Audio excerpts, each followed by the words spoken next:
Homelessness. Homelessness. Homelessness. Homelessness. Homelessness.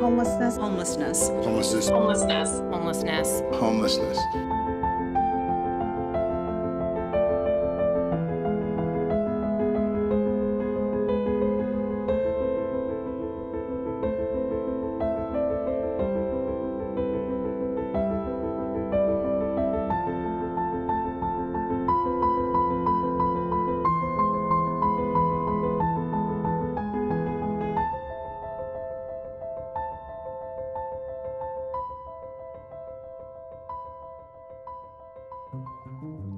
Sacramento, the capital of California, has a homeless population of approximately 9,300. During the pandemic, the homeless population has increased by 67%. The homeless population is filled with people who are veterans, unemployed, and poverty-stricken families. Small businesses are closing and even more on the verge of collapsing if we don't get them some help. 28.2% of the homeless population is unsheltered, and 58% of the unsheltered homeless population reports with disabling conditions. This is just the city of Sacramento. The United States has a total of over 500,000 people that are homeless, and around 30% of the nation's homeless population lives in California. A common solution that most people and government officials think of first is affordable housing. Increasing affordability by expanding the Housing Choice Voucher Program and making the services that people want and need more accessible. And further, it means supporting evidence-based approaches that prioritize permanent housing and choice as the foundation for healing from the trauma of homelessness. Would decreasing the price of houses actually help the homeless buy homes? Do you think that lower housing prices will help get homeless people into homes? Well, I don't.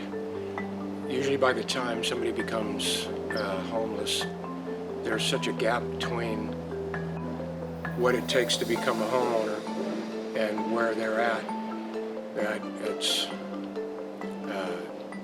it really is irrelevant what the price of the home is.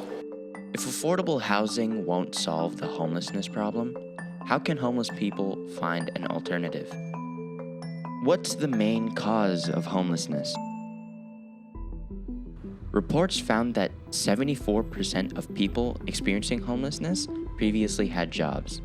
Nearly 47% were found to have worked within 4 years of becoming homeless. So if the unhoused are familiar with being employed, why are they struggling to make ends meet? What is preventing them from being able to find a good enough job to earn them a house one day?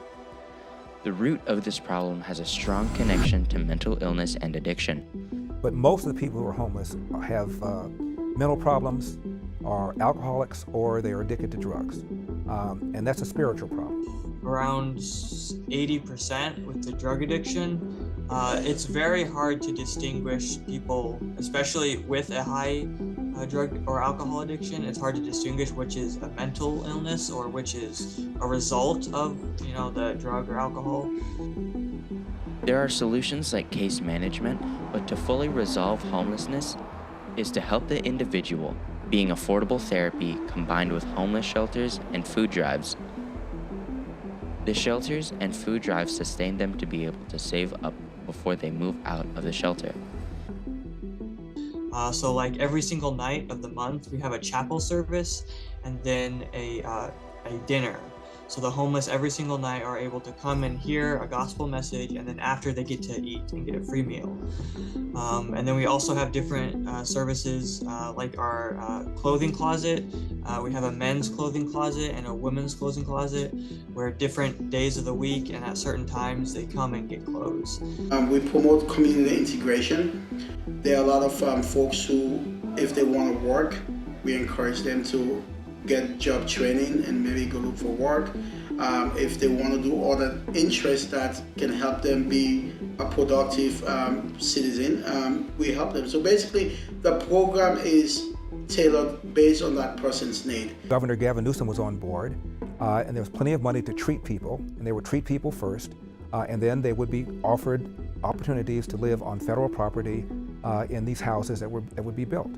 Now that they're not wasting their money on drugs and have enough resources to regain control over their life, a positive future is sure to arise for them.